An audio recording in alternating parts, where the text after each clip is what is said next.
ስለ መንፈስ ቅዱስ እየተማማርን እዚህ ደርሰናል። እሱ እንዲያው የሚለው ስለ መንፈሳዊ ነገር ታውቁ ዘንድ እወዳለሁ ማለት ስለ መንፈሳዊ ነገር እንድናውቅ እግዚአብሔር ይፈልጋል። ስለ መንፈሳዊ ነገር የምናውቅ እየመሰለን ብዙ የማናውቀው ነገር አለ። አሁን ስንማር እንደው አንዳንድ ነገር አልተገለጠላችሁም? ለምሳሌ ጥበብን መናገር ማለት ጮሌ መሆን ማለት እንዳልሆነ ገብቶናል አይደል? ጥበብን መናገር ማለት በእግዚአብሔር ውስጥ ያለውን ሚስጥር እግዚአብሔር ገልጦልን ለጉባኤ ስንነገር ነው። ዕውቀትን መናገር ማለት ድሮ የሚመስለን ጥቅስ ሸምድዶ መናገር ነበር። አሁን ግን እንደሱ አይደለም። እዚህ ላይ ዕውቀትን መናገር ተብሎ የተገለጸው በሰው ልብ ውስጥ የተሰወረውን አውቆ ስለመናገር ነው።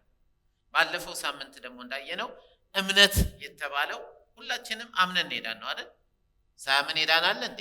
የለም። መዳን በእምነት በጸጋ በእምነት ነው። ስለዚህ ጸጋው በእምነት አድኗቸዋል ተብሎ ኤፌሶን ምዕራፍ 2 ቁጥር 8 ላይ እንደተጻፈው በጸጋ ሄዳን ነው። ይሄውን ስላመንን ምን ስላመንን?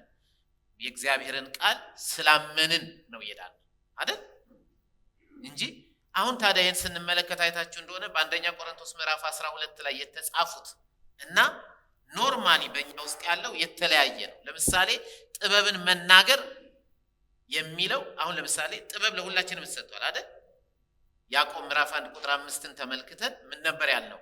ከናንተ ማንም ጥበብ ቢጎድለው አይደል ሳይነቅፍ በልግስና የሚሰጠውን እግዚአብሔርን ይለምን ተብሎ ተጽፏል አይደል?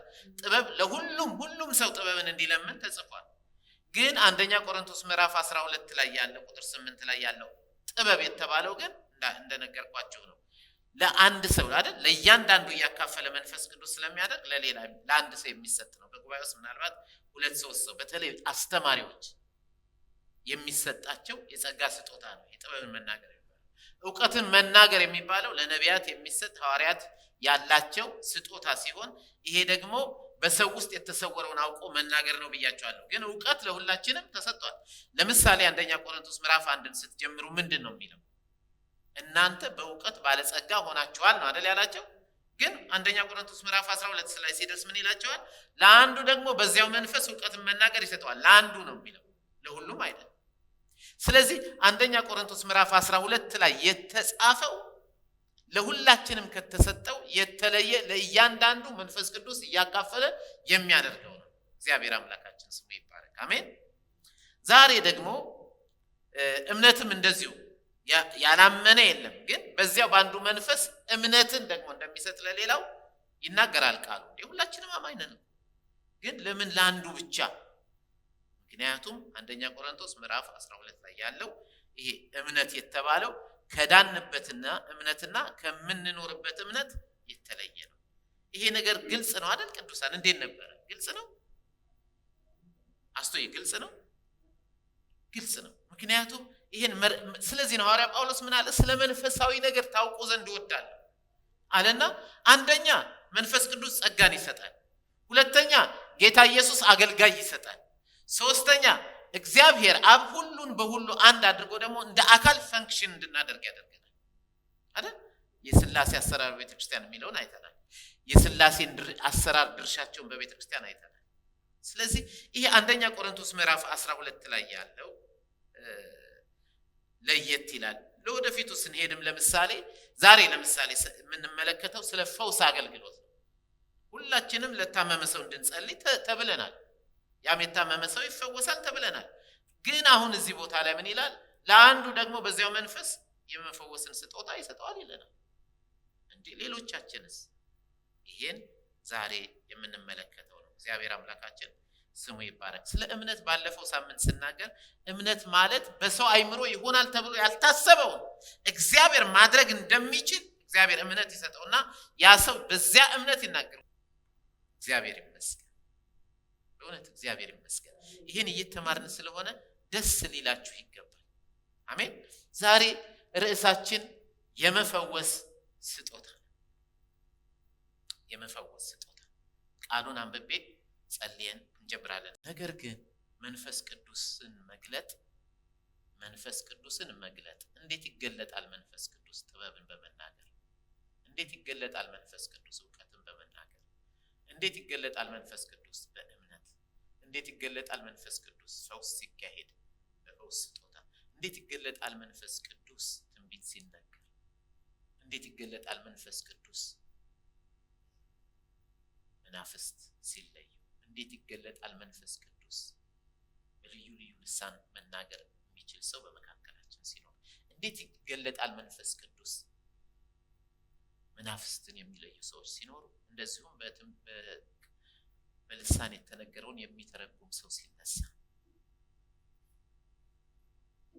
ስለዚህ ለአንዱ ጥበብን መናገር በመንፈስ ይሰጠዋልና ለአንዱም በዚያው መንፈስ ዕውቀትን መናገር ይሰጠዋል። ለአንዱም በዚያው መንፈስ እምነትን፣ ለአንዱም በአንዱ መንፈስ የመፈወስን ስጦታ። እግዚአብሔር አምላክ ይባርካችሁ። የፈውስ ስጦታ ወይም የመፈወስ ስጦታ፣ ይህ ስጦታ አንድን የታመመን ሰው ፈውስ ነው አይደል? ስለ ፈውስ ነው የምናወራው፣ ስለ ተአምር አይደለም። ተአምር ቢሆን ኔክስት ዊክ በሚቀጥለው እናየዋለን። ተአምር ማለት ለምሳሌ የፈውስ አሁን አንድ ሰው ከካንሰር ቢፈወስ ተአምር ነው አይደል?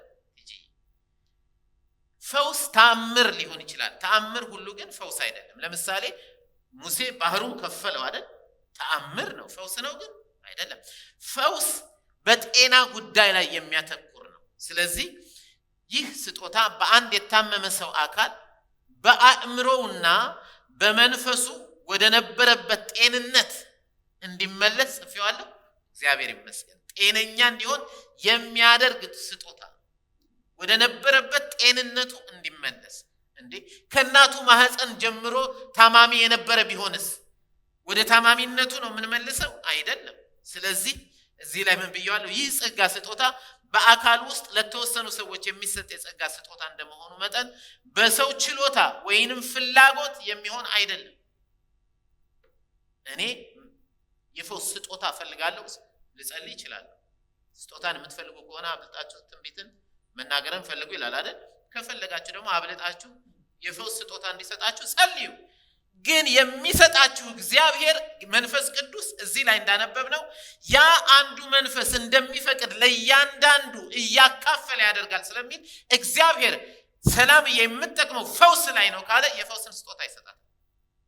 ያሬድ አንተ የምታስፈልገው ጥበብን መናገር ላይ ነው ካለ ጌታ ሆይ እኔ ግን የምፈልገው ትንቢትን ስጦታ ነው። አይ ነው ጥበብ መናገር በነገራችን ላይ ትንቢት ጋር በጣም ይያያዛል። ይህ ስጦታ ጌታ ኢየሱስ ለዚህ አገልግሎት በመረጠው አገልጋይ አማካኝነት፣ አገልግሎትን የሚሰጠው ማን ነው ብለናል? ጌታ ኢየሱስ አይደል? ጌታ ኢየሱስ ነው። ጌታ ኢየሱስ ለዚህ አገልግሎት በመረጠው አገልጋይ አማካኝነት በመንፈስ ቅዱስ ኃይል በውስጡ መንፈስ ቅዱስ ገብቶ የሚደረግ የመንፈስ ቅዱስ ስራ ነው። ለዚህ ነው መንፈስ ቅዱስ በዚያ ሰውዬ በመፈወስ ይገለጣል የምንለው። አሜን። እግዚአብሔር ከኛ መሃል እንዲህ አይነት ሰዎችን ያስነሳል። አሜን። ሰዎች መጥተው ተፈውሰው እንዲሄዱ፣ በከተማችን ያሉት ሁሉ ደግሞ ፈውስን ፈልገው እንዲመጡ እግዚአብሔር አምላካችን ስሙ ይባረክ። ፈውስ ማለት አሁን ይሄ የነገርኳችሁ ስለ ጸጋ ስጦታው ፈውስ ሲሆን፣ ፈውስ ማለት ምን ማለት ነው? እንደገና ይሄንም ዲፋይን ላድርገው። ፈውስ ማለት በህመም ምክንያት የተጎዳውን ሰው ወደ ነበረበት ጤንነት ከተወለደበት ጊዜ ጀምሮ ወይንም በእናቱ ሆድ ውስጥ ከነበረበት ጊዜ ጀምሮ በሽተኛ የነበረውንም ሰው ወደ ሙሉ የጤነኛ ሰው አቋም መመለስ ማለት ነው። ሽባ ሆኖ ከተወለደ ወደ ነበረበት መመለስ ሽባ ማድረግ ነው አይደለም። እኛ ግን ሽባ ሆኖ ከእናቱ ማህፀን ጀምሮ ሽባ የነበረ ከሆነ እንደገና ትክክለኛ የጤነኛ ሰው አቋም እንዲኖረው የሚያደርግ አገልግሎት ነው። አሜን። ደስ አይልም? ብዙ እኮ የታመሙ ሰዎች አሉ በመካከላችን። እንዲፈወሱ አንፈልግ ምን ፈልገን። ስለዚህ እግዚአብሔር ሆይ የዚህ አይነት ስጦታ ያለው ሰው በመካከላችን አስነሳለን። ሰው ስጠን። አሜን። ጸልዩ። ስለዚህ ማን ያውቃል? አንተ ወይም አንቺ ኮነሽ የዚህ አገልጋይ የምትሆኝ ሰዎች መተው እንድትጸልዩላቸው የሚጠይቋቸው፣ በዚህም መንገድ መንፈስ ቅዱስ ራሱን የሚገልጥባቸው ሰዎችን በፈውስ እንድትጠቅሙ የመረጣቸው ከእናንተ መሃል ወይስ እግዚአብሔር አምላካችን ስሙ ይባረክ። ኦር ወይስ ምክንያቱም ከእናቱ ሆድ ጀምሮ ጤናው የተቃወሰ ሰውን ከተወለደ በኋላ ወደ ቀደመው አካላዊ ወይም አእምሯዊ ሁኔታው ሳይሆን የሚመለሰው ወደ የጤነኛ ሰው ደረጃ ላይ ነው የሚመለሰው። ሰውን በአካሉና በሁለንተናዊ ማንነቱ በነፍሱ የነፍስ ህመም አለ አይደለ? ሰዎች በነፍሳቸው ብዙዎች ታመዋል አይደል? ዲፕሬሽን ውስጥ ገብተዋል። ጭንቀት በውስጣቸው አለ። የጎበጡ ሰዎች አሉ። መፈወስ አለባቸው። መንፈሳቸው መንፈሱ የሚል መንፈሱ የሚታወቅ ሰው ብቻ አይደለም። ሄዳችሁ እስቲ አሁን አልተንሃይም ተመልከቱ። ማስረየ ነች ይሄን ያስረዳችን። አልተንሃይም ስትሄዱ በአካላቸው ጤነኛ የሆኑ ሰዎች፣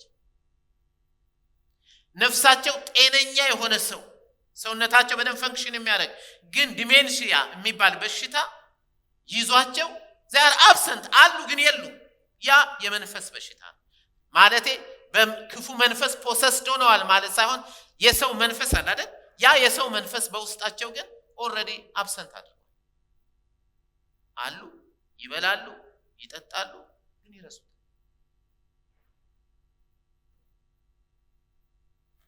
ሰዎች ሊፈወሱ ያስፈልጋል። ወንጌልን ሰብከን ሰዎች ሊፈወሱ ያስፈልጋል። ስለዚህ ሰውን በአካሉና በሁለንተናዊ ማንነቱ በነፍሱ በመንፈሱና በስጋው ማለትም በአካሉ ጤነኛ እንዲሆን የማድረግ አገልግሎት ነው እንጂ ሰውን አዲስና የተሻለ የማድረግ አገልግሎት አይደለም። ማለቴም አጭር የነበረውን የማስረዘም፣ ጥቁር የነበረውን የማንጣት፣ ቀይ የነበረውን የማጥቆር አገልግሎት አይደለም። አሁን ለምሳሌ ጌታ ኢየሱስ ዛሬ በጣም ይገርማችኋል ጸጉሬ እንዲለቀቀብኝ፣ እሱ ፈውስ አይደለም። እሱ ታምር ወይ እንለዋለን ከሆነም። ፈውስ ግን ፍጹም ፈንክሽናል የሆነ አካል፣ ፍጹም ፈንክሽናል የሆነ አይምሮ ወይም መንፈስ፣ ነፍስ፣ ሰው እንዲኖረው የማድረግ አገልግሎት። እግዚአብሔር ይመስገን። አሜን። ይህ ስጦታ በመደበኛው ትርጉም ላይ ሲጻፍ ልክ እንደ ግሪክኛው፣ እንዲያውም ከግሪክኛው ለየት ይላል። በፕሉራል ነው የተጻፈው፣ በብዙ ቁጥር ነው የተጻፈው። የፈውስ ስጦታዎች ነው የሚለው መደበኛው ትርጉም። የቀደመው ትርጉም የ1956 ትርጉም ግን የመፈወስ ስጦታ ነው የሚለው። ግሪክኛው ግን የፈውሶች ስጦታዎች ነው የሚለው። በብዙ ቁጥር ነው የሚጠራው። ለምን? ብዙ አይነት በሽታ አለ። ካንሰር አለ አይደል? ጌታ ይንቀለው፣ በመካከላችንም አይኑር። አሜን። እንደገና ደግሞ አይነ ስውር አለ፣ ደንቆሮ አለ፣ የድካም ያለበት ሰው አለ። የተለያየ በሽታ ስለሆነ የፈውስ አይነቶች ነው የሚለው። እንደገና ያ ብቻ መሰላችሁ እንዴ? በአጋንንት የተያዘ ሰው አለ አይደል? በአጋንንት የተያዘ ሰው አለ። እሱም መፈወስ አለበት። ብዙ ድንቅና ተአምራት የሚደረግባቸው ብዙ አይነቶች ነገሮች ስላሉ ፈውሶች ነው የሚለው። እዛ ላይ ፕሉራል ነው። ይሄ ነገር ከሙታንም እስከ ማስነሳት የሚደርስ ነው። ጌታ ኢየሱስ ክርስቶስ አልዓዛርን ከሙታን አስነስቶታል አይደለ? እግዚአብሔር ይመስገን። በዘመናችንም ከሙታን ያስነሱ አገልጋዮች አሉ። ይሄ ይሁልን እያሉ በቲክቶክ በቪዲዮ የሚለቁት ሳይሆኑ፣ ለምሳሌ ወንድማችን አሁን ወደ ጌታ የሄደው ቦንኬ በሚያገለግልበት ጊዜ አይታችኋል። ናይጄሪያ ውስጥ ሴትዮዋ እያለቀሱ ልጃቸውን በእምነት ባላቸውን አመጡ። ባልየው ተነስቶ ሄደ። ይሄ ነው ይተናል። ከሙታን እስከ ማስነሳት የሚደርስ የጸጋ ስጦታ ነው። ለምሳሌ ሐዋርያው ቅዱስ ጴጥሮስ በልዳ እና ኢዮጴ በነበረበት ጊዜ ጌታ በእርሱ ያደረገውን ፈውስና በወንጌልም ስርጭት ላይ ያመጣውን ጥቅም መጽሐፍ ቅዱስ ላይ ታገኛላችሁ። አሁን ለምሳሌ እዚህ በመካከላችን አንድ ሰው ከሙታን ቢነሳ በሚቀጥለው ሳምንት ስንት ሰው ጌታ እንደሚቀበል ታውቃላችሁ? እንዲያው ያ ቅዳሜ አይደርስም ወይ የሚል ሰው ይበዛል። አሁን ግን ለምንድን ነው እየደከምን የምንሄደው? በዚህ ሳምንት የመጣ የሚቀጥለው ሳምንት የማይመጣው? የመንፈስ ቅዱስ አገልግሎት በመካከላችን በጣም ወሰን፣ በጣም ይቅርታ አድርጉልኝ፣ ከአድሚሽን ያለፈ አይደለም ቤተክርስቲያን ውስጥ መጥቶ ከመሄድ በስተቀር። ይሄ ማለት ግን ምንም የለም ማለት አይደለም። በመንፈስ የእግዚአብሔርን ቃል እንማራለን፣ በመንፈስ እንመላለሳለን። ግን እነዚህ ቅድም እንዳልኳችሁ ነው። የጥበብን ቢጎለን ጸልየን እንቀበላለን። ዕውቀት እንዲሞላብን እግዚአብሔርን እንለምናለን። እምነት አለን አይደል? ግን እነዚህኛዎቹ አሁን የምላችሁ አንደኛ ቆሮንቶስ ምዕራፍ 12 ከቁጥር 7 እስከ 11 ያሉት ግን ኖርማሊ ፈንክሽን አያደርጉም። ቢያደርጉ ኖር እንዴት መታደል ነበር። ስለዚህ በጣም እኔ ላንብብላችሁ እንዲያውም አልጻፍኩለትም መሰለኝ ስሜራይ ሐዋርያት ሥራ ምዕራፍ 9 ከ32 እስከ 42 ዝም ብዬ ላንብብ። ጴጥሮስ በየስፍራው ሁሉ ሲዞር በልዳ ወደሚኖሩ ቅዱሳን ደግሞ ወረደ። በዚያ ከ8 ዓመት ጀምሮ ባልጋ ላይ ተኝቶ የነበረውን ኤንያ የሚሉትን አንድ ሰው አገኘ። እርሱም ሽባ ነበረ። ጴጥሮስም ኤንያ ሆይ ኢየሱስ ክርስቶስ ይፈውስሃል፣ ተነሳና ለራስህ አንጥፍ አለው። ወዲያውም ተነሳ። በልዳና በሰሮናም የሚኖሩ ሁሉ እርሱን አይተው ወደ ጌታ ምናሉ ዘወር አሉ። ወረድ ብሎ ቁጥር 36 ላይ በኢዮጴም ጣቢታ የሚሏት አንዲት ደቀ መዝሙር ነበረች፣ ማለት በጌታ የሆነች ትርጓሜውም ዶርቃ ማለት ነው። እርሷም መልካም ነገር የሞላባት ምጽዋትም የምታደርግ ነበረች፣ ጥሩ ሴት ነበረች። በዚያም ወራት ታመመችና ሞተች። አጥበውም በሰገነት አኖሯት። በልዳም ለኢዮጴ ቅርብ ናትና ደቀ መዛሙርት ጴጥሮስ በዚያ እንዳለ ሰምተው ስጦታው እንዳለው ስለሚያውቁ ወደ እነርሱ ከመምጣት እንዳይዘገይ እየለመኑት 2 ሰዎች ወደ እርሱ ላኩ። ጴጥሮስም ተነስቶ ከእነርሱ ጋር መጣ። በደረሰም ጊዜ በሰገነት አወጡት። መበለቶቹም ሁሉ እያለቀሱ ዶርቃ ከእነሱ ጋር ሳለች ያደረገችውን ቀሚሶችና ልብሶች ሁሉ እያሳዩት በፊቱ ቆሙ። ልክ እንደ ኢትዮጵያ ማለት ነው። ወንድ ሲሞት ሱሪውን ወይም ቀሚሷን እንዲያርገው እንደሚለቀሰው በልዳ ማለት ዶርቃ ይላል። አስወጣቸው ይላል። ጴጥሮስም ሁሉን ወደ ውጭ አስወጥቶ ተንበርክኮም ጸለየ።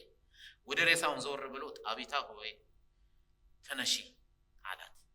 እርሷም አይኖቿን ከፈተች። ጴጥሮስን ባየች ጊዜ ተቀመጠች። እጁንም ለእርሷ ሰጥቶ አስነሳት። ደስ የሚለኝ ጴጥሮስ ሲፈውስ እጅ ሰጥቶ ያስነሳል። ትዝ ይላችኋል? ያ መልካም በሚባለው ቦታ የተቀመጠውን ሰውየው የሚቀበል መስሎት ምናምን ሲል እንደው የዘረጋውን እጁን አፈፍ አረገውና ተነስ አለው። ተነሳ፣ ተፈወሰ። አሜን። እኔ ብርና ወርቅ የለኝም ያለኝን እሰጣለሁ አለና እጁን ይዞ አስነሳ። እችንም ዶርቃንም አስነሳት። ጣቢታ ቁሚ ያለና አስነሳት። ቅዱሳንና መበለቶችንም ጠራ። ሕያም ሆና በፊታቸው አቆማት። ይህም በኢዮጴ ሁሉ የታወቀ ሆነ፣ ብዙ ሰዎችም በጌታ አመኑ ይላል። ይሄ ስጦታ ከሙታን እስከ ማስነሳትም ይደርሳል። እግዚአብሔር አምላካችን ስሙ ይባረክ። ግን በጣም ደስ የሚለኝ ከዛ በኋላ በከተማዋ ባለችው ፍሪቶፍ በር ላይ ቆመው ሰው ሲያስነሳት ተገኘ። ምክንያቱም መንፈስ ቅዱስ ሲፈቅድ በፈቀደበት ሁኔታ ውስጥ ነው እንጂ ይሄ አለኝ ብሎ ከሙታን ማስነሳት ከሙታን ያስነሳት ተብሎ አቤት በዚህ ዘመን ቢሆን እርግጠኛ ነኝ ጴጥሮስ ፌስቡክ አይኖረውም ነበር። ከሙታን ሲያስነሳ ዩቲዩብ ቻናል እንደኔ አይኖረውም ነበር። ከሙታን ሲያስነሳ እሱ ወደ ፍሪቶፍ ሄዶ እንደገና ማስነሳቱን አልቀጠለም። በቃ ባስፈላጊው ጊዜ አድርጎታል። እግዚአብሔር ይመስገን። አሜን።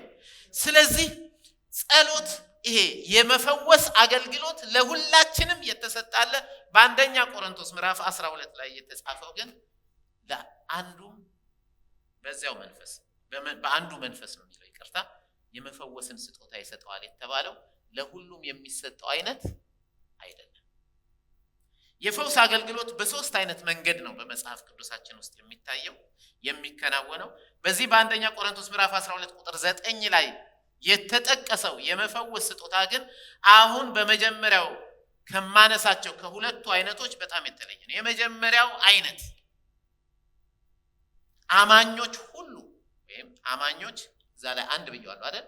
አማኞች ወይም ክርስቲያኖች የሆንን ሁላችንም ለታመሙ ሰዎች እንድንጸልይ ቃሉ መንፈሳዊ ስልጣን ሰጥቶናል። ሰዎቹም ደግሞ ይፈወሳሉ። ታዲያ የሚለየው ያን ምንድነው? ደርስበታለን። የእግዚአብሔር ቃል ማርቆስ 16 ላይ ያመኑትንም እነዚህ ምልክቶች ይከተሏቸዋል። በስሜ ምን ይላሉ? አጋንንትን ያወጣሉ፣ በአዲስ ቋንቋ ይናገራሉ፣ እባቦችን ይይዛሉ፣ የሚገድል ነገር ቢጠጡ አይጎዳቸውም። እንዲህ ስለተባለ መቼም መርዝ ስንጠጣ እንገኛለን። በነገራችን ላይ ናፖሊዮንና አንዳንድ ሰዎች ራሳቸውን መርዝ መጠጣት ያስለምዱ ነበር። በጥቂት ምክንያቱም በናፖሊዮን ዘመን ሰውን የሚገሉት ጀግና ከሆነ እንደሱ ሄደው ተዋግተው እንዳይገሉት ጠባቂዎች ብዙ ስላለው መርዝ ነው የሚከቱበት። ስለዚህ በቀላሉ በመርዝ እንዳይሞት መርዝን አዳብት ለማድረግ ናፖሊዮን መርዝ ይጠጣ እንደነበር ሰምቻለሁ። አንብቤያለሁ ጥቂት ጽሁፎች ማለት። ስለዚህ አይጎዳቸውም ማለት። እኛ ግን ተለማምደን እንደ ናፖሊዮን በትንሹ የእባብ መርዝ ጠጥተን ሳይሆን እንጂ እሱ ምን አይነት መርዝ እንደሚጠጣ ሳናውቀው ሰው ክፋት ቢሰራብን አይጎዳንም ነው የሚለው።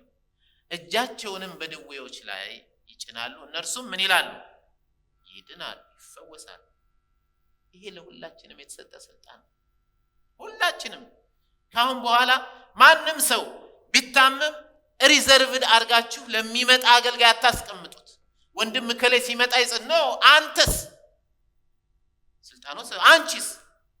ያመኑትም ሁሉ ይሄን ማድረግ ከቻሉ በጌታ በኢየሱስ ስም ልጸልዩለት ይገባል። ምክንያቱም እዚህ ላይ የሚለው በስሜ ነው የሚለው። በጌታ በኢየሱስ ስም ተፈወስ ብላችሁ ትናገሩ። ስልጣን ተሰጥቷቸው ሄኖክ ይሄ ስልጣን ተሰጥቷል። እግዚአብሔር የተመሰገነ ይሁን። አሜን። ይህንን መብትና ስልጣን የሰጠን ጌታ ኢየሱስ ክርስቶስ ራሱ ነው። እንደምናነበው ወደ አባቱ ከመሄዱ አስቀድሞ የወንጌልን አደራ ለደቀ መዛሙርቱ ሲሰጥ ነው ይሄን ያለው። የወንጌልን አደራ ሰጣቸውና የሚያምኑት ምን ማድረግ እንዳለባቸው ነገራቸው። በእርሱ የሚያምኑ ሁሉ ለታመሙ ሰዎች እንዲጸልዩ ስልጣንን በመስጠት እንደገና ደግሞ ሰዎቹም እንደሚድኑ ተስፋን በመስጠት ተናግሯል። እኔ የጸለይኩለት ኦፍ ኮርስ አንተ የጸለይክለት ሰው ይድናል። አንቺ የጸለይሽለት ሰው ይድናል። አምናችሁ በኢየሱስ ስም ጸልዩለት። አሜን አሜን በሉ እስቲ ጸልዩ። ለምን ሽሽተን እንግዲህ በካሜራ ሌሎች የሌላ ሀገር የሚከታተሉ ሽሽተን ማለት አይናፋር ማለት ነው። ለምን አይናፋር እንሆናለን? የተሰጠን ስልጣን። አሜን። እስኪ ተመልከቱት። እግዚአብሔር ብዙ ገንዘብ ቢሰጣችሁ አጠገባችሁ ያለ ወንድማችሁ ወይ እህታችሁ ቢቸገሩ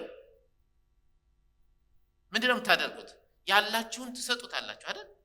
ልክ ጴጥሮስ ምን አለው? እኔ ያለኝን ነው የምሰጥሃልና ያን ሰው እየጸለዩ አስነሳው አይደል እንዴ? እናንተ ደግሞ አላችሁ ምን? የመጸለይና የመፈወስ ስልጣን ስላላችሁ ጌታ ኢየሱስ ክርስቶስ በሰጠኝ በልጅነት ስልጣን ምናምን ቃሉን አታሳምሩት። በናዝሬቱ በኢየሱስ ስም ተነሳና ተመላለስ ብላችሁ ጸልዩለት። አሜን። ጥቅስ ላይ ምን አተኩራችሁ? አንቀጿና ጥቅሷ ላይ አይደለም ችግሩ ልብ ላይ ነው። እመኑና በጌታ በኢየሱስ ስም እንዲፈወስ ጸልዩለት፣ ይፈወሳል። አሜን። ያዕቆብ ምዕራፍ 5 ላይ እንዲህ የሚል ቃል አለ። እርስ በርሳችሁ በኃጢአታችሁ ተናዘዙ ትፈወሱም ዘንድ እያንዳንዱ ስለሌላው ይጸልይ። እያንዳንዱ ስለሌላው ምን ይበል? ለምን? ትፈወሱ ዘንድ። የጻድቅ ሰው ጸሎት በስራው እጅግ ኃይል ታደርጋለች። ኤልያስ እኮ እንደኛው ሰው ነበር እያለ ይቀጥላል። ለምን ኤልያስን እኮ እንደኛ ሰው ነበር ለማለት ደፈረ? ኤልያስ እኮ የተለየ አገልጋይ ነበር ለምን አላለም? እንደኔው እንደ ያሬድ እንደ ሰንዬ እንደ ሀጎስ እንደ ያንዳንዳችን ሰው ነበር። ሰማይን ይዘጋ ይከፍት ነበር። ለምን? የጻድቅ ሰው ጸሎት በስራዋ ምን ታደርጋለች? እጅግ ኃይል ታደርጋለች። እናንተ ደግሞ በክርስቶስ ኢየሱስ ጸድቃችኋል። ይሄን ተቀበሉ። እኔ እንኳን እርግጥ የኔ ነው ጌታ ኢየሱስ እግዚአብሔር አብ በልጁ በኢየሱስ ምክንያት ጻድቁ ብሎ ጠርቷቸዋል። እናንተ ጸሎት ሰማይና ምድርን ማነቃነቅ የሚችል ጸሎት ነው። አሜን። እኔ ደረጃ የሚዘምረው አንድ መዝሙር አለ በጣም ደስ የሚለኝ። ነፍሴን አስጨንቋት የጠላቴ ጩኸት ምንድን አይኖቼን ባነሳ ከላይ ብመለከት ከመቅደሱ ሆኖ እግዚአብሔር በዳበሰው ገመድ ጌታ በጣጠሰ አዳኝ ኢየሱስ ገናናው። በቃ አይናችሁ ወደ ላይ አንሱ። በተስቀሱ ነው ማወጣው ነው የሚለው መንፈስ ቅዱስ። ይሄን ምላችሁ ለመጸለይ እንድትደፍሩ። አሜን። እግዚአብሔር አምላካችን ስሙ ይባረክ። ትፈወሱ ዘንድ ነው የሚለው። እያንዳንዱ ስለሌላው ይጸልይ። ምን ይላል ዮሐንስ? ደስ የሚለኝ በ3ኛ ዮሐንስ ላይ ሄዳችሁ ስታነቡ ቁጥር ምዕራፍ 1 ቁጥር 2 ላይ ወዳጅ ሆይ ለጋይዮስ ነው አይደል የሚለው? ወዳጅ ሆይ ይለዋል። ነፍስህ እንደሚከናወን በነገር ሁሉ ይከናወንልህ ዘንድ ጤና የሚኖርህ ዘንድ ጸልያለሁ። አሜን። ለእኔ ጸልዩ፣ ለሙሌ ጸልዩ፣ አንዳችሁ ለሌላችሁ ጸልዩ። ጤና ይኖረኝ ዘንድ በነገር ሁሉ ይከናወንልኝ ዘንድ።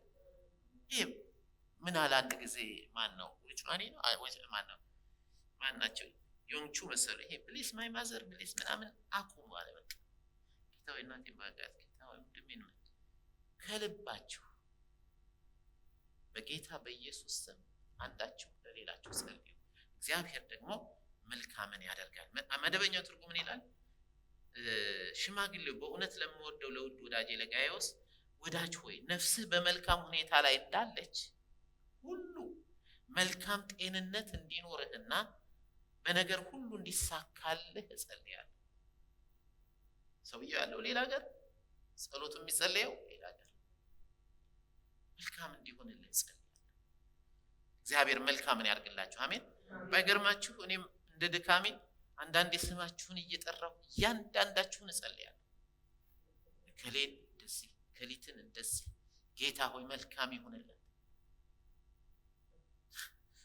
ጤናችሁ መልካም ይሁን። አሜን። ጤነኛ ሁኑ። እግዚአብሔር ጤናን አብዝቶ ይስጣችሁ። ወንድማችን ተስፋዬ ጋቢሶ የዘመረውን ዩቲዩብ ላይ ፈልጉና አዳምጡ። ጤነኛ እግር ያስፈልገኛል፣ ጤነኛ አይን ያስፈልገኛል፣ ጤነኛ እጅ ያስፈልገኛል የሚል መዝሙር አለ። እግዚአብሔር ይመስገን። አሜን። ሁለተኛው እንግዲህ አንደኛው ላመኑ ሁሉ የተሰጠው ለታመሙ እንዲጸልዩ የተሰጠው ስልጣንና የታመሙቱ እንደሚፈወሱ የተሰጠው ተስፋ ሲሆን ሁለተኛው ለሽማግሌዎች የተሰጠው የቤተ ክርስቲያን ሽማግሌዎች ለታመሙ ሰዎች ዘይትን ቀብተው እንዲጸልዩ የሚል፣ ለሽማግሌዎች ለታመመ ሰው የመጸለይን ስልጣን እነሱም ለጸለዩላቸው ታማሚዎች የመፈወስን ተስፋ የሰጠው እግዚአብሔር ነው። አሜን። ስለዚህ ጸልዩልኝ በሉ፣ አትፍሩ። እኔ ብትጠይቁኝ እጸልይላችኋለሁ፣ ሙሌ ብትጠይቁት ይጸልይላችኋል። ወይም ደግሞ ከመካከላችን ኢንፍሉዌንሻል ሽማግሌ የሆኑትን ማለት በምርጫ የሆነውን ሳይሆን ኢንፍሉዌንሻል ሽማግሌ የሆኑትን ሰዎች ጸልይልኝ በሏቸው። ስለዚህ ሽማግሌዎች አማኞች እንደመሆናቸው መጠን ማንኛውም አማኝ ለታመመ ሰው የመጸለይ መብት ስለተሰጠው እነርሱም እንደማንኛውም አማኝ የመጸለይ መብት አላቸው አይደል? የመጸለይ መብት አለ። አሁን ግን አማኝ ከመሆናቸው በተጨማሪ በቤተ ክርስቲያን ካላቸው መንፈሳዊ ስልጣን ጋር በተያያዘ መልኩ እነርሱን ለይቶ ዘይት ቀብተው እንዲጸልዩ ይመክራል፣ ያበረታታል። አማኝ ናቸው አይደል? ለምን እንደ አማኝ ብቻ አይጸልዩ? ለምን? ይህን ታውቃላችሁ ለምን እንደሆነ? አማኝ ናቸው። ሽማግሌ ከሆኑ ግን ዘይት ቀብተው ይጸልዩ ይላል። በጣም እኮ አስገራሚ ጥቅስ።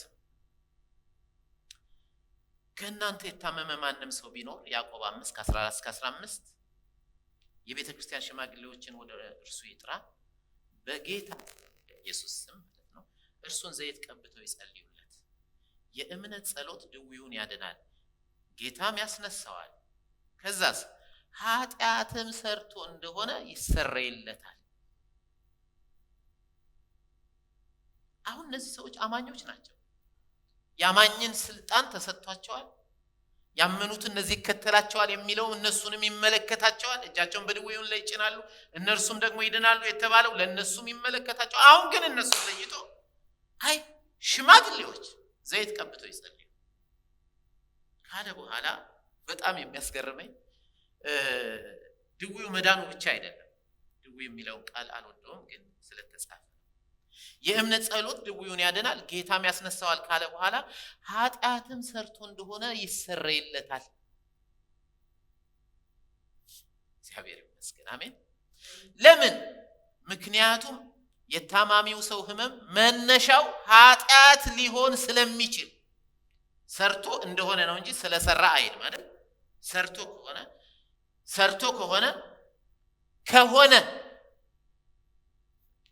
ኃጢአትም ሰርቶ እንደሆነ ነው የሚለው።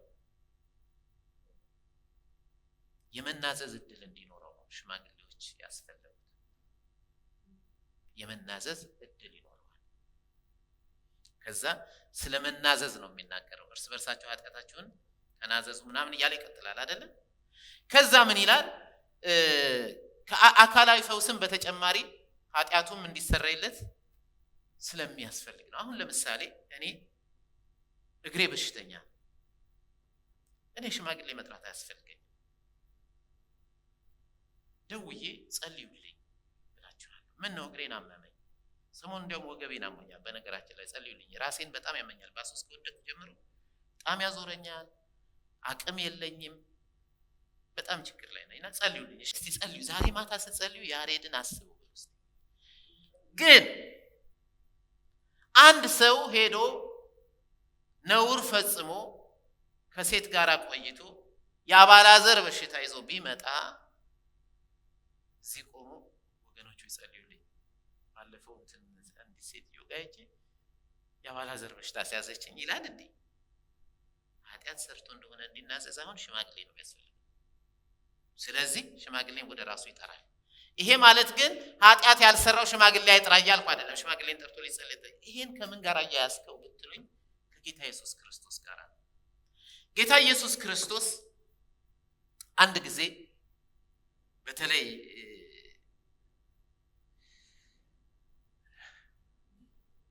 ላንብበው ቃል ዮሐንስ 9 ላይ ከ1 እስከ 3 እና 6 እና 7 ዮሐንስ አለ ጽፌዋለሁ አልጻፍኩትም። ዮሐንስ ወንጌል እንዲህ ይላል 9 ላይ ከ1 እስከ 3 እና 6 እና 7 ሲያልፍም ከመወለዱ ጀምሮ እውር የሆነውን ሰው አየ። ደቀ መዛሙርቱ መምህር ሆይ ይህ ሰው እውር ሆኖ እንዲወለድ ኃጢአትን የሰራ ማን ነው? እርሱ ወይስ ወላጆቹ ብለው ጠየቁት። ኢየሱስም እንዲህ ብሎ መለሰ፣ የእግዚአብሔር ሥራ በእርሱ እንዲገለጥ ነው እንጂ እርሱ ወይም ወላጆቹ ኃጢአት አልሰሩም። የታመመው በኃጢአት ምክንያት አይደለም። ይህን ብሎ ወደ መሬት እንትፍ አለ። በምራቁም ጭቃ አድርጎ በጭቃው የዕውሩን አይኖች ቀባና ሄድና በሰሊሆም መታጠቢያ ታጠባለው። ትርጓሜውን ተላከ ማለት ነው። ስለዚህም ሄዶ ታጠበ፣ እያየም መጣ። በአይሁዶች ዘንድ አንድ ሰው ሲታመም ኃጢአት ጋር ያያይዙታል። ስለዚህ ነው አሁን ያዕቆብ ኃጢአትም ሰርቶ እንደሆነ ብሎ የሚናገረው። ለምን? ጌታ ኢየሱስ ከዚህ በፊት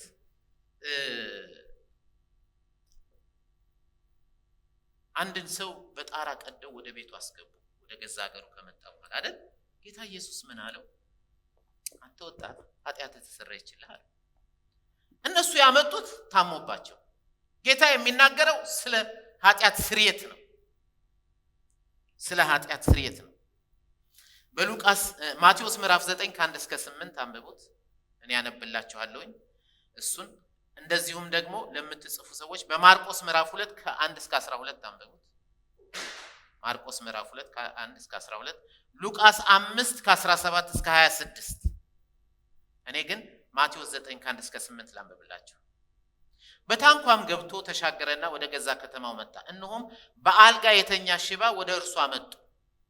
ኢየሱስም እምነታቸውን አይቶ ሽባውን ምን አለው? አንተ ልጅ አይዞ ኃጢአትህ ተሰረየችልህ። ሰውየው ሽባ ነው። ጌታ የሚለው ኃጢአትህ ተሰረየችልህ ነው። አያችሁት? አሁን ከያዕቆብ ጋር አያይዞት። ሰውየው ይፈወሳል፣ ኃጢአትም ሰርቶ ከሆነ ይሰረይለታል። አሁን ይህን ሰውዬ ስታዩት ጌታ ኢየሱስ ጋር ያለው አሁን በዚህ የምናነበው በማቴዎስ ምዕራፍ 9 ላይ ያለው ከበሽታውም ይፈወሳል፣ ግን ኃጢአቱም ደግሞ ይሰረይለታል። ያን ነው ጌታ እየተናገረ ያለው። አንተ እንዴ እኛ ያመጣነው እኮ ታማሚ ሽባ ነው፣ እሱ የሚያወራው ስለ ኃጢአት ስርየት ነው። በልባቸው ነው እንዲያ። እነሆም ከጻፎቹ አንዳንዱ በልባቸው ይህስ ይሳደባል አሉ። ኢየሱስም ሐሳባቸውን አውቆ እንዲህ አለ፣ ስለምን በልባችሁ ክፉ ታስባላችሁ? ኃጢአትን ተሰረየችልህ ከማለት ወይስ ተነሳና ሂድ ከማለት ማናቸው ይቀላል? ነገር ግን በምድር ላይ ኃጢአትን ያሰረይ ዘንድ ለሰው ልጅ ስልጣን እንዳለው እንድታውቁ። በዚያን ጊዜ ሽባውን ተነሳ፣ አልጋህን ተሸክመህ ወደ ቤትህ ሂድ አለው። ተነስቶም ወደ ቤቱ ሄደ። ሕዝቡም አይተው ተደነቁ፣ ለሰውም እንዲህ ያለ ስልጣን የሰጠውን እግዚአብሔርን አከበሩ ይላል። ስለዚህ ሰዎች በኃጢአት ምክንያት የሚታመሙት በሽታ አለ አይደል?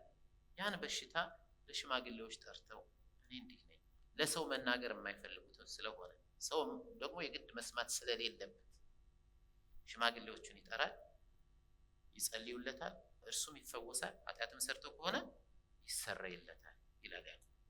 አሜን፣ እግዚአብሔር ይመስገን። ስለዚህ ለማን ምን መናገር እንዳለባችሁ ማን በምን ሁኔታ ላይ መጸለይ እንዳለበት ልታውቁ ይገባል። ጌታ ኢየሱስ ክርስቶስ ግን ያን ያለ ኃጢአትም ይታመም በኃጢአትም ምክንያት ይታመም ሰውን ይፈውሳል። አንደኛ ቆሮንቶስ ምዕራፍ 11 ላይ ስለ ጌታ ራት የተጻፈው አይደል? አንዳንዶች ሳያውቁ ይሄን ወስደው አይደል? አንዳንዶች ያንቀላፉም አሉ አይደል? አልጋም ላይ ወደቁ አሉ። ስለዚህ ምን መሆን አለበት? ከሽማግሌዎች ጋር ኮኔክት አድርገው ጸልይልኝ አወዝራው ይሄን አድርጌያለሁ፣ እግዚአብሔር ይቅር እንዲለኝ ከህመሜም እንዲፈውሰኝ ጸልይልኝ። በነገራችን ላይ እንደሚመስለኝ በቲያትሮን ቤተክርስቲያን ለኤልዛቤል ይሄ ድል የተሰጣት ንስሐ እንድትገባ ጊዜ ሰጥቻት ነበር። እሷ ግን አልወደደችም። ስለዚህ በአልጋ ላይ ጥያታለሁ። ለምን? መሴሰንን ታስተምር። መሴሰንን ማስተማር ብቻ አይደለም፣ ለጣዖት የተሰዋው እንዲበሉ ታስተምር ነበር። ጌታ ራሷን አናግሯታል። አንቺ ሴት አቁሚ። እሷ ግን እምቢ አለች። ንስሐ ትገባ ዘንድ ጊዜ ሰጥቻት ነበር። እሷ ግን አልወደደችም። ስለዚህ በአልጋ ላይ ጥላታለሁ ብሎ ሌሎች እሷን የሚከተሉ ሰዎችም የሚመጣባቸውን ነገር ተናገረ ጌታ ኢየሱስ። ከዚያ ኃጢአት እንዲወጡ ከታመሙበትም እንዲድኑ ካስፈለገ የቤተ ክርስቲያኑን ሽማግሌ ጠርተው በድለናል ማለት አለባቸው። ለዚህ ነው እንጂ ሽማግሌውም አማኝ ነው። ስለዚህ ይሄ አንደኛው ለሁላችንም የተሰጠው ስልጣን ነው። ሁለተኛ ለሽማግሌዎች የተሰጠ ስልጣን ነው። በእኛም ጸሎት ሰዎች ይፈወሳሉ። ይሄ ተስፋለን። በሽማግሌዎቹም ዘይት ቀብተው በሚጸልዩት ይፈወሳሉ። ኃጢአትም ሰርቶ እንደሆነ ነው የሚለው። እሺ ኃጢአት የሰራ ሁሉ አይደለም። ድንገት ከሆነ ባይሆንም ይጸልዩለት፣ ዘይት ቀብተው ከሆነ እንኳን ይጸልዩለት፣ ስርየትን ያገኛል ነው የሚለው። ይሄን ያህል ካልኩኝ ይበቃል። ምክንያቱም ጊዜው ሶስተኛውን ሳልጀምረው ጊዜው ሄዷል። ሶስተኛውን ልጀምረውና ካልሆነ አቆመነው በሚቀጥለው እንቀጥልበታለን። ስለዚህ ይሄ የመንፈስ ቅዱስ ስጦታ ስለሆነ ሶስተኛው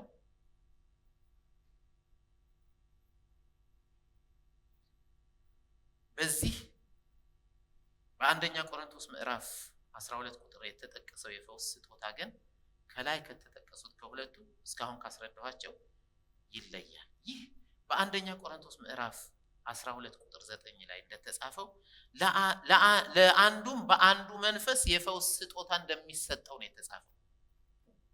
ሽማግሌ ሊሆን ይችላል፣ ላይሆንም ይችላል። አማኝ ነው ኦፍ ኮርስ። ለአማኝ ሁሉ ግን አይሰጥም፣ ለአንዱ ነው የሚሰጠው ነው የሚለው። ቤተክርስቲያናችን ውስጥ 9 ስጦታዎች ስላሉ እኛ ከ9 ስለምንበልጥ ምናልባት 2 ወይም 3 ወይም 4 ሰዎች ሊኖሩ ይችላል። ለሁሉም ግን አይሰጥም ይሄ ስጦታ ነው የሚለው። ለአንዱ ጥበብን መናገር፣ ለአንዱ ዕውቀትን መናገር፣ ለአንዱ እምነትን፣ ለአንዱ ደግሞ የመፈወስን ስጦታ፣ ለሌላው ደግሞ ይቀጥላል ትንቢትን የመናገር ስጦታ፣ መናፍስትን የመለየት ስጦታ ለእያንዳንዳችን ይሰጣል። ከቤ መናፍስትን የመለየት ስጦታ ተሰጥቶት ከሆነ ለእኔ ደግሞ ምናልባት በልዩ ልሳን መናገር ተሰጥቶ ሊሆን ይችላል። ለአንዳችሁ ደግሞ በልሳን የተናገርኩትን መተርጎም ሊሆን ይችላል። ስለዚህ እኔ ከዚህ ላይ ቆሜ በልሳን ስናገር ሄኖክ ተነስቶ ትርጉሙ እንዲህ ነው ይላል የሰራዊት ጌታ እግዚአብሔር ብሎ ይተረጉመዋል። ይህ ሲሆን ሁላችንም በአንድ ላይ ፈንክሽን ማድረግ እንጀምራለን አይደል? አንቺ ስትጸልይ ሰው ሲፈወስ፣ አንተ ትንቢትን ስትናገር፣ አንተ ወይም አንቺ በልሳን የተነገረውን ስትተረጉም ምን አይነት ውብ ቸርች ይሆናል መሰላችሁ? እኔ አስታውሳለሁ ድሮ በ1975-76 እኛ አዲስ ነን፣ ጌታን አናውቅም። ሰዎች በልሳን ይናገራሉ፣ አንዱ ተነስቶ ይተረጉማል አይደል? እዛ ነበር እኛ ጉባኤ ውስጥ ሪቫይቫል ነበር በዛን ሰዓት። እግዚአብሔር ይመስገን። ስለዚህ ይሄ በአንደኛ ቆሮንቶስ ምዕራፍ 12 ቁጥር 9 የመፈወስ ስጦታ ተብሎ የተጠቀሰው የጸጋ ስጦታ ላዕላይ ተፈጥሯዊ ወይም ሱፐርናቹራል በሆነ ጣልቃ ገብነት፣ እስቲ ጣልቃ ገብነት በለው። ድንገት ተሰብስበን ብዙ ህዝብ መጥቶ ወንጌል እየተሰበከ መንፈስ ቅዱስ ጣልቃ ይገባል። ለዚያ ስጦታ ለተሰጠው ሰው ይሄን ሰው ፈውሰው ይለዋል። እግዚአብሔር ይመስገን። አሜን። ከዛ በናዝሬቱ በጌታ በኢየሱስ ስም ተነሳና ተመላለስ ይለዋል። በጌታ በኢየሱስ ክርስቶስ ስም ጤና ይመለስ ይለዋል። ይሄ ተረት ተረት አይደለም፣ መጽሐፍ ቅዱሳዊ እውነት ነው። ሊሆን የሚችል ደግሞም የሚሆን ነው በመካከላችን። በዚህ ከተማ ላይ የሚሰራውን የአጋንንትን አሰራር ባለፈው አካፍያችኋለሁ። ከለን ከተማ የሲኦል ደጅ እንደምትባል ከዚህ በፊት አሳይቻችኋለሁ አይደል? ይሄን የሲኦል ደጅ መስበር፣ ብዙዎችን ማስመለጥ የምንችለው እነዚህ ስጦታዎች በመካከላችን ሲሰሩ። እግዚአብሔር አምላካችን ስሙ ይባረክ። አሜን። ስለዚህ ይህ አገልግሎት እያቋረጥኩኝ ሱፐርናቹራል በሆነ ጣልቃ ገብነት ጌታ ኢየሱስ ለዚህ አገልግሎት በመረጠው ሰው አማካኝነት መንፈስ ቅዱስ የታመሙ ሰዎችን በመፈወስ ራሱን የሚገልጥበት መንገድ ነው። ይህም ለታማሚው ሰው ጤንነትን በመመለስ እግዚአብሔር እንዲከብር የተፈወሰውም ሰው እንዲጠቀምና ወንጌል እንዲስፋፋ ሲል ቃሉን ለማጽናት እግዚአብሔር የሚያደርገው። እስቲ ቃሉን ለማጽናት ወንጌል ሰብከን ጌታ ይወዳቸዋል ብሎ መሄድ ብቻ ሳይሆን ያን የታመሙትን ተፈውሰው ጌታ ፈቃዱ የሆነው እንዲፈወሱ ማለት ነው፣ ተፈውሰው እንዲሄዱ ያደርጋል። ቃሉንም በዚህ ያጸናል። በነገራችን ላይ አንደኛ ቆሮንቶስ ማርቆስ ምዕራፍ 16 ቁጥር 18 ጀምሮ ያነበብኩላችሁ የሚያምኑትንም እነዚህ ይከተሏቸዋል ካለ በኋላ ቁጥር 20 ላይ ቁጥር 19 ጌታ ማድረጉን ተናግሮ ቁጥር 20 ላይ በዚህም መሰረት ጌታ ቃሉን ያጸና ነበር ተብሎ ነው የተጻፈው። ወንጌላችን እውነት መሆኑ የሚጸናው እንደዚህ አይነት ድንቅና ተአምራቶች በመካከላችን ሲሆኑ ነው። አሜን። እግዚአብሔር አምላካችን ስሙ ይባረክ። ይሄ እንዴት ነው የሚሆነው ከተባለ ይህን በሚያገለግለው ሰው ውስጥ የመንፈስ ቅዱስ ኃይል ይገባና ያ ኃይል ወደ ተፈዋሽ ውስጥ ይገባል ማለት ነው። ይህ ማለት ያ የመንፈስ ቅዱስ የጸጋ ስጦታ የተቀበለው ሰው የፈውስ አገልግሎት እንዲያደርግ ኃይልን ከመንፈስ ቅዱስ ሲቀበል የሚከናወን አገልግሎት ነው። አንድ ጊዜ ጌታ ኢየሱስ ክርስቶስ በሉቃስ 5:17 ላይ አንድ ቀንም ያስተምር ነበር ይላል። ከገሊላና ከይሁዳ መንደሮች ሁሉ ከኢየሩሳሌም መጥተው የነበሩ ፈሪሳውያንና የሕግ መምህራን ይቀመጡ ነበር። እርሱም ይላል እንዲፈውስ ጌታ እንዲፈውስ እርሱም እንዲፈውስ የጌታ ኃይል ሆነለት። እስቲ ኃይል ሆነለት በል። የጌታ ኃይል ሆነለት። መንፈስ ቅዱስ በመጣ ጊዜ ስለ ክርስቶስ ይመሰክራል አይደል? መንፈስ ቅዱስ ስለ ክርስቶስ ሊመሰክር መጣ። ኃይል ሆነለትና በውስጡ ስለገባ ጌታ ኢየሱስ መፈወስ ጀመረ። ማለትም የመፈወስ ስጦታ በተሰጠው አገልጋይም ውስጥ የሚተላለፍ የመንፈስ ቅዱስ ኃይል አለ ማለት ነው። ይፈውሰን ኃይል ይሆንለት። ከቤ ከሆነ የተሰጠው ከቤ ኃይል ይሆንለትና በመንፈስ ተሞልቶ ሄዶ ያን ሰው ተነሳና ተመላለስ ይለዋል ማለት ነው። ይፈውስም ዘንድ ኃይል ሆነለት። እግዚአብሔር አምላክ ይባርካችሁ። አሜን። ሉቃስ 8 ላይ እንዴት ኃይል እንደሆነለት ቅድም ወንድማችን ከቤ ፕሮግራም ሲከፍት የተናገረው ማለት ነው። ከ12 ዓመት ጀምሮ ደም የሚፈሳት ሴት ነበረች። ትዳሯንም ሁሉ ለባለ መድኃኒቶች ከስራ ማንም ሊፈውሳት አልቻለም። ማንም አልቻለም። 12 ዓመት ሙሉ አልተቻለም። በኋላው ቀርባ የልብሱን ጫፍ ዳሰሰች። የደሟም ፈሳሽ በዚያ ጊዜ ቆመ። ኢየሱስም የዳሰሰኝ ማን ነው አለ። ሁሉ እኮ እየተጋፋ ነው አይደል? እያጋፉት የዳሰሰኝ ማን ነው? ዋት አለ ጴጥሮስ። እንደ ጌታ ብዙ ሰው እኮ እያጋፋህ ነው አለ። በነገራችን ላይ እርግጠኛ ነኝ በዛ ውስጥ ብዙ የታመሙ ሰዎች ነበሩ። ለመፈወስ የዳሰሰች ግን እሷ ናት ብዬ ነው። ማርቆስ ምዕራፍ 6 ላይ ሄዳችሁ ስታነቡ ጌታ ኢየሱስ ክርስቶስ ወደ ገዛ ሀገሩ ሲመጣ እንዴ ጸራቢው አይደለም እንዴ? ይሄ ወንድሞቹና እህቶቹ በመካከላችን የነበሩ አይደለም እንዴ? ብለው ያሉ በጣም ሲመጻደቁ ይላል። በዚያ ነው የሚለው ከጥቂት ሰዎች በስተቀር ተአምራትን ያደርግ ዘንድ አልቻለም። በቃ አሳሰሩት። ሁሉ ወደሱ የመጣ ሁሉ የሚፈወስለት ጌታ ወደዛ ወደ ሀገሩ ሲመጣ ግን እኮ ከቤ ነው እንዴት ሊሆን ይችላል ማለት ሲሉ ቀረባቸው። እቺኮ አስቱናት ግድ የለም ግን ጸልይ ምንም ችግር የለውም ሳያምኑ ጌታ ኢየሱስ ክርስቶስ ግን ቤታቸው ሄዱ። እነሱ ጋር ሄዱ። ነቢይ በገዛ ሀገሩ አይከብርምና ይሄ እኮ የጸራቢው ልጅ ነው።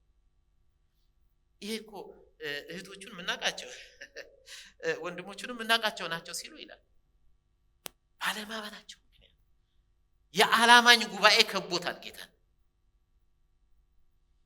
እንዲያውም አውጥቼ ነው ማርቆስ ምዕራፍ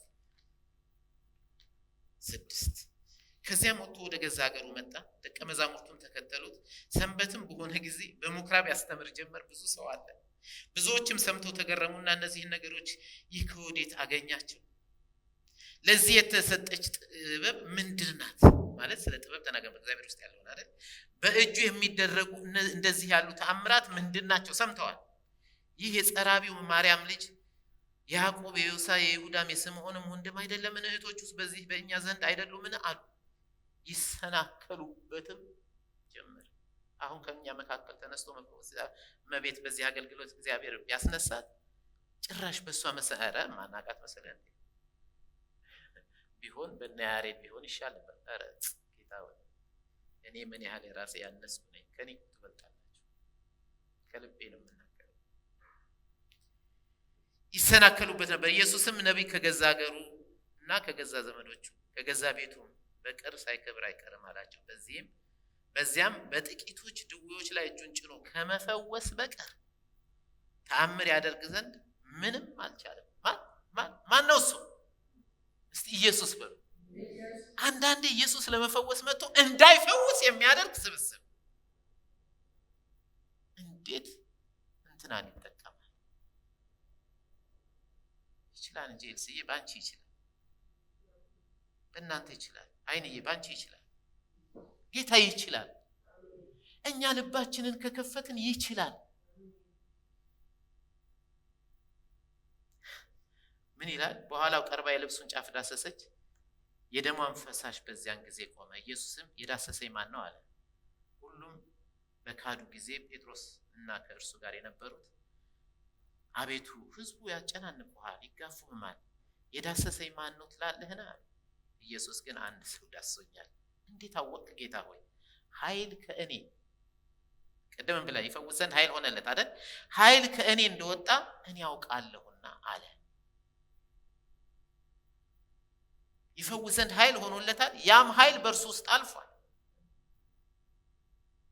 እሷም እየተንቀጠቀጠች መጣችና በፊቱ ስትቆም ልጄ ሆይ እምነትሽ አድኖሻል አላት። የሁሉ እምነት አልባ ያጋፋ ጌታ ኢየሱስን ባለ እምነቷ ግን ፈውሷን ተቀበለች። አንዳንድ ጊዜ ጌታን አስረ ነው ይሆን በከተማችን እንዳይሰራ ሃይማኖታዊ ቅርጽ ይዘን ብዬ እፈራለሁ። እግዚአብሔር ማስተዋልን ይስጠን። አሜን። ማቴዎስ 14 ላይ ከ35 እስከ 36 የዛ ቦታ ሰዎች ባወቁት ጊዜ በዙሪያው ወዳለ ሀገር ሁሉ ላኩ። ህመምተኞችም ሁሉ ወደ እርሱ መጡ። ምን ሊያደርጉ? ሁሉም እኮ ናቸው። ልብሱን ጫፍ ይነኩ ዘንድ ይፈልጉ ነበር። የማንን? የጌታን። የልብሱን ጫፍ ይዳስሱ ይለምኑት ነበር። የዳሰሱትም ሁሉ ይላል ምን አሉ? ዳኑ።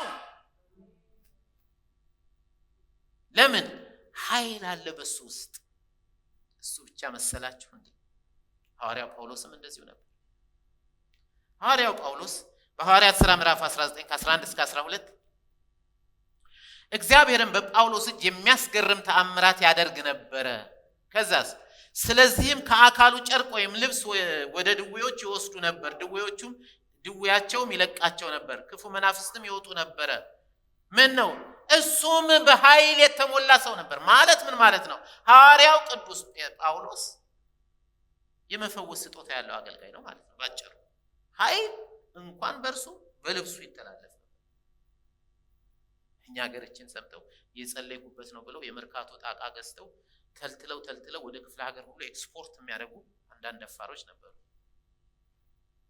እግዚአብሔር ካላቸው ሰው ራሱ ይመጣል፣ ሊዳስሳቸው ይፈልጋል። አሜን። ጸልዬላቸዋለሁ። በቃ ሸኟቸው የሚባል ነገር የለም እነሱ ጋር። እግዚአብሔር ይመስገን። እግዚአብሔር መልካም። የሚፈወሰው ታማሚው ሰው በቅርበት ሊሆን ይችላል ያለው፣ በስፍራውም ላይኖር ይችላል። ለምሳሌ የሚፈወሰው ሰው እዚህ ቤት ሊሆን ይችላል፣ ከዚህ ቤት ውጭም ላይመጣም ይችላል። ስሙ ይመጣልናል። እንትና እኮ ታሟል። እናስ እግዚአብሔር ኃይልን ሲሞላበት ወይም ሲሞላባችሁ ለዚህ አገልግሎት የተጠራችሁ ሰዎች ጌታ ፈውሻለሁ ብሎኛል ብትሉ ይፈወሳል። ለምን? የእምነትን ቃል ትናገራላችሁ። ቃል አውጣልኝ ምናምን እንደሚባለው አይደለም። እናንተ ራሳችሁ በጸሎታችን መካከል ወንድም ከሌን ጌታ ከልብ ድካም ፈውሻለሁ ብሏል ይላል ያ ሰው። እኛም አሜን እንላለን፣ አለልካም እንችለው ምልል እንላለን። እግዚአብሔር ይመስገን። ለምሳሌ ጌታ የፈወሰው የመቶ አለቃው ሎሌ እናንተ ማቴዎስ 8:8 ላይ ሄዳችሁ አንብቡ። በዚያ በቦታው አልነበረም። እንዲያውም እሱ ምንድነው ያለው? ቃል ብቻ ተናገር ብላቴና ይፈወሳል አለ። በሌለበት ነው የተፈወሰው። ዛሬ አጠገባችሁ የሌሉ የታመሙ ዘመዶች አሏችሁ? የምታውቋቸው ሰዎች አሉ? ጸልዩ።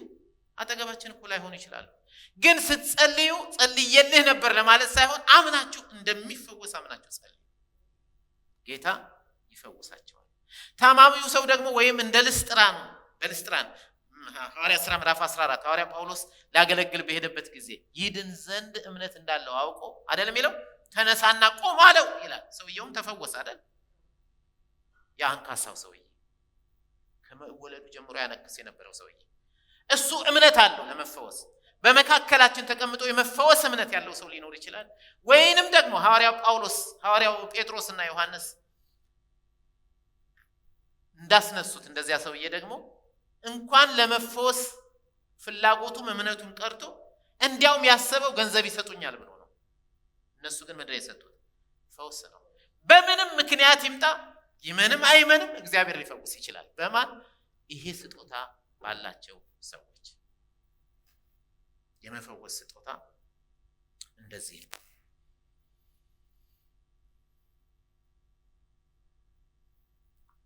ስለዚህ ምንድነው የሚለው? መንፈስ ቅዱስ በእነሱ ማኒፌስት ያደርጋል ራሱ። ማን ነው የፈወሳቸው? ጌታ። እንዴት? በመንፈስ ቅዱስ ኃይል። አሜን። ብዙ ነበረ ግን አደክማችኋል። ጨርሰው ወይስ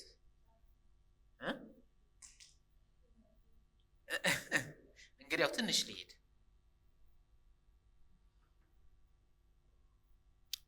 መንፈስ ቅዱስ እንደዚህ አይነት አገልግሎት የሚሰጠው ሰው የፈውስ ፕሮግራም እንዲያዘጋጅ አይደለም። ወንጌልን ከመስበክ ጋር የሚደረግ አገልግሎት ነው። የትም ቦታ መጽሐፍ ቅዱስ ውስጥ ብታዩት ነገ የፈውስ ፕሮግራም አለን ሳይሆን ወንጌል ነው የተሰበከው። ወንጌል ሲሰበክ ፈውስ ይካሄድ ነበር። ከፈለጋችሁ ድንቅና ተአምራት ይሆናል ተብሎ አልተጠሩም። ኢየሱስ ያድናል ተብሎ ሊሰበክ ነው የተጠሩት። አሜን። ስለዚህ የፈውስ ፕሮግራም እንድናዘጋጅ ሳይሆን ወንጌልን ከመስበክ ጋር አብሮ የሚደረግ አገልግሎት ነው። ወንጌልን ስንሰብክ ሰዎች አካላዊም ፈውስ ይቀበላሉ እንጂ የፈውስ ፕሮግራም አዘጋጅተን ሰዎችን እንድናስገርም የተሰጠ ስልጣንም አገልግሎትም አይደለም። ሰዎች ዋው እንዲሉ ሳይሆን ሰዎች እንዲጠቀሙ እግዚአብሔርም እንዲከብር። አሜን። ለማስገረም ጌታ ሰርቶ አያውቅም። ለማስደነቅ ሰው ይደነቃል። ኦፍ ኮርስ አሁን በመካከላችን አንድ ሰው አይኑ ቢበራ ሁላችንም በጌታ ስራ እንደነቃለን አይደል? ግን ለማስደነቅ ሳይሆን ሰው ጌታ ያን አይኑን ያበራው ሰውየው ተፈውሶ እንዲጠቀም እግዚአብሔር በመፈወሱ እንዲከብር ወንጌልም እንዲሰፋ። አሜን። እግዚአብሔር አምላካችን ስሙ ይባረክ። ይህም የሚሆነው እግዚአብሔር ለታማሚው ሰው ከሚያደርገው ምህረት የተነሳ ለሰውየው ጥቅምና በወንጌል የተሰበከውን ቃል ለማጽናት የሚደረግ አገልግሎት። አሜን አሜን። ጥቂት ጥቅስ ላንብብላችሁ። ጌታ ኢየሱስ ክርስቶስ በምድር በነበረበት አገልግሎቱ ማቴዎስ 4 ላይ 23-24 እንዲህ ይላል። ኢየሱስም በምኩራቦቻቸው እያስተማረ የመንግስትንም ወንጌል እየሰበከ ምን እያደረገ? ወንጌልን እየሰበከ በሕዝብም ያለውን ደዌና ሕማም ሁሉ እየፈወሰ ከምን ጋር? ከወንጌል ጋር በገሊላ ሁሉ ይዞር ነበር። ከዛስ ዝናውም ወደ ሶሪያ ሁሉ ወጣ። በልዩ ልዩ ደዌና ስቃይም ተይዘው የታመሙትን ሁሉ አጋንንትም ያደሩባቸውንም በጨረቃ የሚነሱባቸውንም ሽባዎችንም ወደ እርሱ አመጡ። ምን አድርጓል? ወንጌልን ሰብኮ ሰዎች ተፈውሰዋል። ልዩ ልዩ አይነት ህመም ያለባቸው መጡ። ከገሊላ ከ10 ከተማ ከኢየሩሳሌም ከይሁዳም ከዮርዳኖስም ማዶ ብዙ ህዝብ ተከተሉት። አስባችሁታል? አሁን እኛ መካከል እንዲህ አይነት ነገር ቢፈጠር ምን እንደሚሆን? ከለን ባናቷ ነው የምትገለበጠው። ልክ ሐዋርያ ጳውሎስን እሱ ምንድነው ኢየሩሳሌምን የምትገለባብጥ አንተ ነህ ነው የተባለው አይደል? እንደዛ የሚል ቃል አለ አይደል? ከለንን እንገለባብጠው ነበረ። ጳውሎስን እኮ ነው እንደዛ ያሉት። አንተ ነህ ኢየሩሳሌምን እንዲህ የምትገለባብጠው። እሱ ለራሱ ምስኪን ነው። በነገራችን ላይ ቀጫጫ ነው፣ አይኑ ሞጭሟጫ ነው ይላል ታሪክ። እንግዲህ አይኑ ማየት የደከመ ነው። የሥጋዬ መውጊያ ተሰጠኝ ብሏል አይደል? ከኔ ላይ እንዲሄድ 3 ጊዜ ጸለይኩ፣ እግዚአብሔር ግን ጸጋዬ በድካሜ ይገለጣልና አይደል? ጸጋዬ በቃል አለኝ። እሱ ላይ በኋላ በጣም እግዚአብሔር አምላካችን ስሙ ይባረክ። በወንጌል ከተማውን መገልበጥ የምንችለው እንደዚህ አይነት እርሱ ወደ አባቱ ካረገ በኋላ ደግሞ ደቀ መዛሙርቱም ያደረጉት ከወንጌል ጋር ነው ፈውስ የተካሄደው። ማርቆስ 16 ከ17 እስከ 21 ይላል። ያመኑትንም እነዚህ ምልክቶች ይከተሏቸዋል። ቀደም ያልነው በስሜ አጋንንትን ያወጣሉ፣ በአዲስ ቋንቋ ይናገራሉ፣ እባቦችን ይይዛሉ፣ የሚገድልም ነገር ቢጠጡ አይጎዳቸውም፣ እጃቸውን በድውዮች ላይ ይጭናሉ፣ እነርሱም ይድናሉ። ጌታ ኢየሱስም ከእነርሱ ጋር ከተናገረ በኋላ ወደ ሰማይ አረገ፣ በእግዚአብሔርም ቀኝ ተቀመጠ። እነርሱም ወጥተው በየስፍራው ሁሉ ምን አረጉ? ሰበኩ። በርስት ወንጌልን ሰበኩ። እናስ ጌታም ከእነርሱ ጋር ይሰራ ነበር፣ በሚከተሉትም ምልክቶች ነው የሚለው ቃሉን ያጸና ነበር። ወንጌል ሲሰበክ በምልክት እግዚአብሔር ያጸናል ማለት ነው። አሁንም በእኛ ዘመን ወንጌል ሲሰበክ ሰዎች ይፈወሱ ዘንድ ኃይልን የሚቀበል ወንድም ወይም ኃይልን የምትቀበል እህት በመካከላችን ይኖራሉ ማለት ነው። እነዚህ አገልጋዮች ወንጌል ሲሰበክ የመንፈስ ቅዱስን አብሮነት ከኛ ጋር መሆኑን ለመግለጥ በተሰጣቸው የጸጋ ስጦታ የታመሙ ሰዎች እንዲፈወሱ መንፈስ ቅዱስ ኃይል ሲሰጣቸው በዚያ ኃይል ሰዎች እንዲፈወሱ ያገለግላሉ እንጂ ሰዎችን የማስገረምና የማስደነቅ ቲያትራዊ አገልግሎት እንድንፈጽም የተሰጠ አንድም የጸጋ ስጦታ የለም። ቲያትራዊ የሆነ ነገር ለማስገረም ሰውን የተሰጠ ጌታ ለማስገረም ብሎ አርባ ያቀም ሰዎች ይገረማሉ። እርግጥ ነው ሰዎች በመንፈስ ቅዱስ ጣልቃ ገብነት ሲፈወሱ የተመለከተ ማንኛውም ሰው ይደነቃል፣ ይገረማል። ሆኖም ግን በጸጋ ስጦታዎች የምናገለግለው ወንጌልን ለማስፋፋትና ለእግዚአብሔር ክብር ነው እንጂ ለማስገረም ወይም ለማስደነቅ አይደለም። ስለዚህም በመጽሐፍ ቅዱሳችን ውስጥ አንድም ቦታ ላይ የፈውስ ፕሮግራም የሚባል ነገር አይተንም አንብበንም አናውቅም። ወንጌል ሰበኩ፣ ተፈወሱ። የክርስቶስ ወንጌል በተሰበከበት ቦታ ሁሉ ግን ሰዎች እንደተፈወሱ አንብበናል።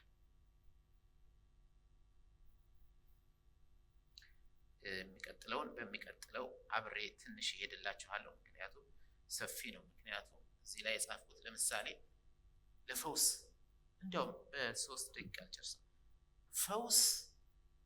የፈውስ ስጦታ ስለተሰጠኝ የወደድኩትን ሰው ሁሉ መፈወስ አልችልም። ሐዋርያው ጳውሎስ ይሄ ስጦታ ተሰጥቶታል፣ ጨርቁ ሳይቀር ይፈውሳል። እሱ ግን የሥጋው መውጊያ ያለበት ለራሱ ታማሚ ነው። በጣም የሚወደውን ጢሞቴዎስ ታሟል። ስለ ሆድ ህመም ከእንግዲህ ወይን ጠጣ እንጂ ውሃ ብቻ የምትጠጣቱን ብሎታል። ለምን አልፈወሰው? አፍሮዲጡ ታሞ ነበረ፣ ለሞት አልፎ ተሰጥቶ ነበር። እንዲያውም ምን ይላል?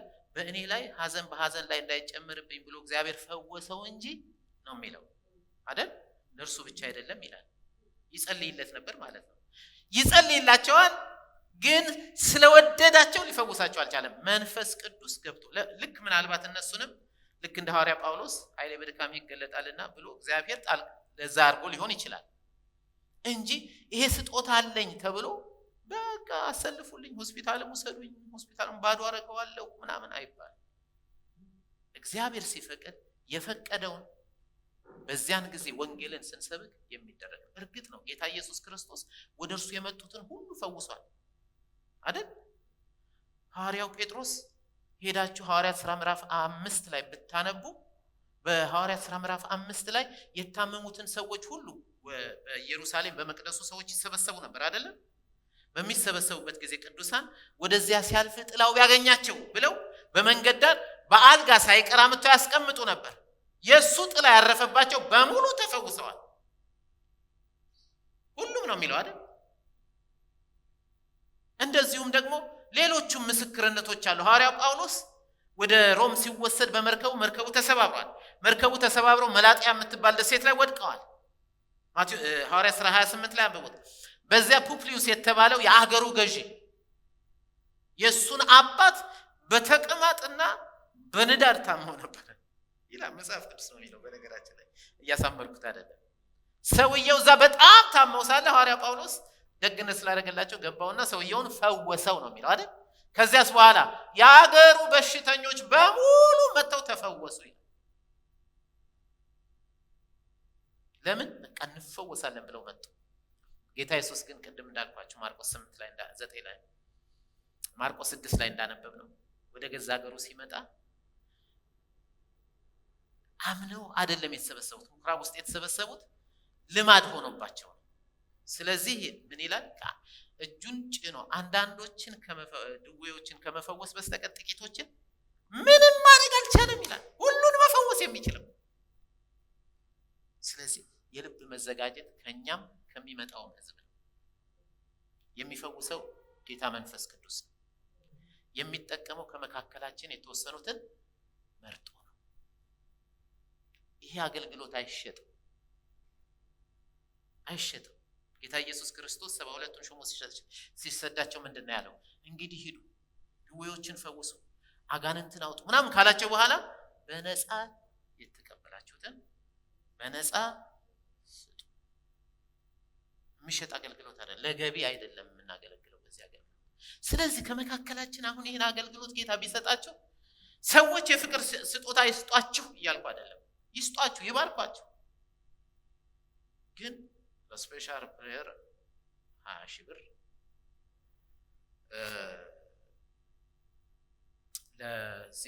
ለዲያስፖራዎች በዚህ በኩል ቶታሊ ሮክ አቅጣጫውን የሳተ አገልግሎት። እግዚአብሔር ይህን ለሚያደርጉ ምሕረትን ያደርግላቸው። አሜን። በነፃ የተቀበልነውን በነፃ እንድንሰጥ ነው። ጥቅሶቹን እንግዲህ ፈልጋችሁ አንብቧቸው። እግዚአብሔር አምላክ ይባርካችሁ። አሜን። የፈውስ ስጦታ ያስፈልገንም ብላችሁ ታስባላችሁ? ቤተክርስቲያናችን እህቶች ፕሊዝ ዶንት ቢ ሪዘርቭድ። ጸልዩ፣ እግዚአብሔር ጸጋው እንዲሰጣችሁ። ለእናንተ የወሰነ መንፈስ ቅዱስ የፈለጋችሁትን ጸልዩ። ጌታ ሆይ የትንቢት ስጦታ ስጠኝ። በተለይ ሴቶች የትንቢት ይመስለኛል የትንቢት ስጦታ፣ ወንዶች ደግሞ ወንድሞች የፈውስ ሊሆን ይችላል። ጥበብን የመናገር ስጦታ ያን ያህል ልዩ የሆነ ስጦታ ማንም አይፈልገውም። ሐዋርያ ጳውሎስ ጥበብ እንዲሞልባቸው ይጸልይላቸዋል እንጂ ጌታ ይስጠኝ የሚሉን ያላነበቡ። ይሁላችሁ ቅዱሳን ጸልዩ። ጌታ በጸጋ ስጦታዎች በአንዱ ያስነሳችኋል፣ አካሉን ትጠቅማላችሁ። እናንተም በሰማይ ዋጋችሁ ታላቅ። አሜን። አሁን ስንጨርስ እንዲህ እናድርግ። ለከሌ ብጸልይለት የምትሉት ለምታምኑት ሰው ለተወሰነ ደቂቃ ጸልዩ። የምታስቧቸው የታመመ ሰው ምስክርነት ትሰማላችሁ። እግዚአብሔር ድንቅ ያደርጋል። አሜን። ለራሳችሁም ቢሆን ጌታ ሆይ ፈውሰኝ ብላችሁ ጸልዩ። የምታመሙ ከሆነ ለእኛም እንድንጸልይላችሁ ከጠየቃችሁን እንጸልይላችኋለን። ጌታ ይፈውሳችኋል። ጌታ ይፈውሳችኋል። አሜን።